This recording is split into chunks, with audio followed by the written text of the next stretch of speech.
The second half of chapter 19. Okay. Again, I'll read the last couple of paragraphs. The 5 cabinet members then rolled up the large parchment and with many bows and flourishes retired. Remember, they declared that there would be a royal holiday with parades and a carnival for reuniting the kingdom of wisdom by bringing back rhyme and reason. Swift horsemen carried the news to every corner of the kingdom, and as the parade slowly wound its way through the countryside, crowds of people gathered to cheer it along. Garlands of flowers hung from every house and shop and carpeted the streets. Even the air shimmered with excitement, and shutters closed for many years were thrown open to let the brilliant sunlight shine where it hadn't shone in so long. Milo, Talk, and the very subdued humbug sat proudly in the royal carriage with Azaz, the mathematician, and the 2 princesses, and the parade stretched for miles in both directions. As the cheering continued, Rhyme leaned forward and touched Milo gently on the arm. "They're shouting for you," she said with a smile. "But I could never have done it," he objected, without everyone else's help.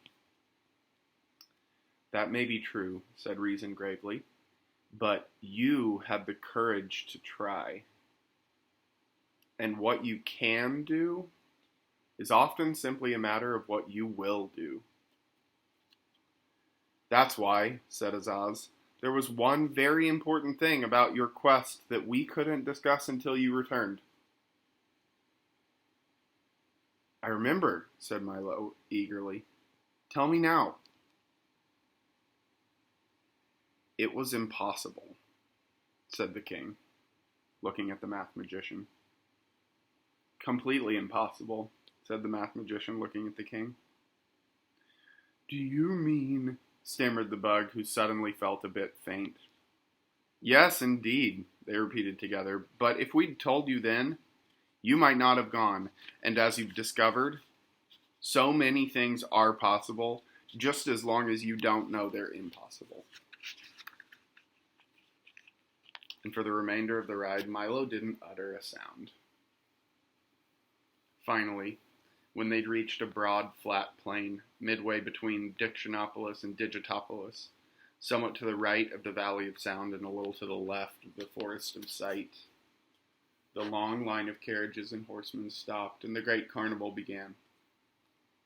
Gaily striped tents and pavilions sprang up everywhere as the workmen scurried about like ants.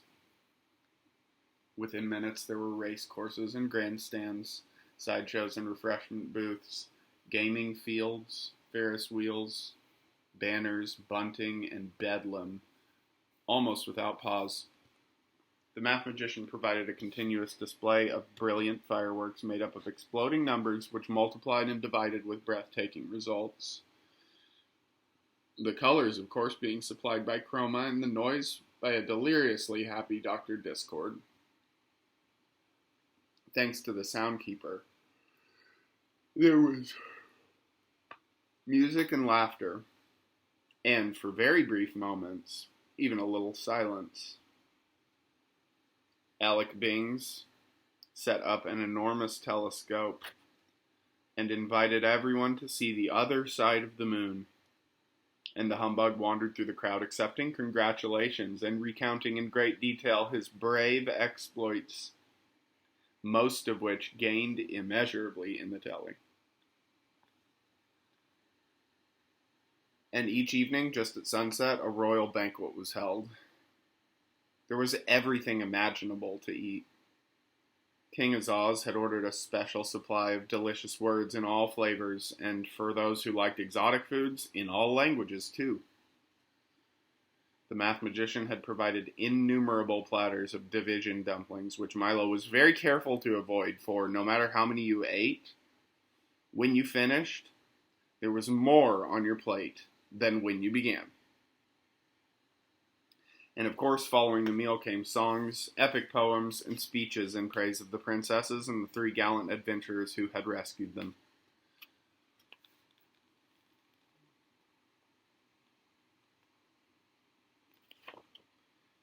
King Azaz and the Math Magician pledged that every year at the same time they would lead their armies to the Mountains of Ignorance until not one demon remained, and everyone agreed that no finer carnival for no finer reason had ever been held in Wisdom. But even things as fine as all that must end sometime, and late on the afternoon of the 3rd day the tents were struck, the pavilions were folded, and everything was packed ready to leave. "It's time to go now," said Reason, "for there is much to do." And as she spoke, Milo suddenly remembered his home. He wanted very much to go back, yet somehow he could not bear the thought of leaving. "And so you must say goodbye," said Rhyme, patting him gently on the cheek. "To everyone?" said Milo unhappily. He looked around slowly at all the friends he'd made, and he looked very hard so as not to forget any of them for even an instant. But mostly he looked at Talk and the Humbug, with whom he had shared so much, the perils, the dangers, the fears, and best of all, the victory.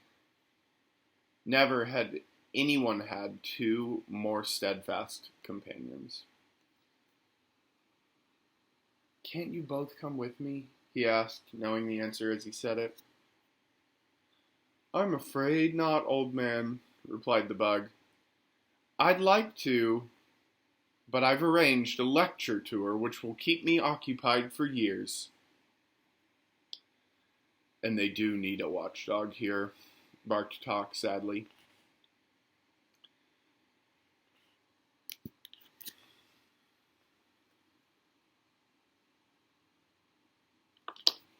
Milo embraced the Bug, who, in his most typical fashion, was heard to mumble gruffly, "Bah!" but whose damp eyes told quite a different story. Then the boy threw his arm around Talk's neck and, for just a moment, held on very tightly. "Thank you for everything you've taught me," said Milo to everybody as a tear rolled down his cheek. "And thank you for what you've taught us," said the king, and as he clapped his hands, the little car was brought forward, polished like new. Milo got in and, with one last look, started down the road, with everyone waving him on. "Goodbye," he shouted. "Goodbye. I'll be back." "Goodbye," shouted Azaz. "Always remember the importance of words." "And numbers," added the Math Magician forcefully. "Surely you don't think numbers are as important as words," he heard Azaz shout from the distance. "Is that so?" replied the Math Magician a little more faintly. "Why, if—" "Oh dear," thought Milo. "I do hope they don't start it all again." And in a moment they had faded from sight as the road dipped, turned, and headed for home.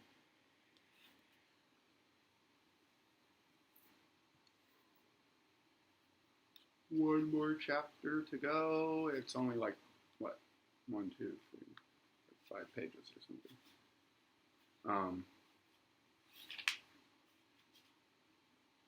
4 pages. 3.5. It'll be a quick one next time. I just noticed that we can see the map again. I think this is a good time to get a good look at it because he just finished his journey all through all this big, fantastical magic land. So this is the whole thing. And if you'd like to, you could, of course, I'm sure that there is a map online so that you could look at it in more detail if you want. All right. See you next time.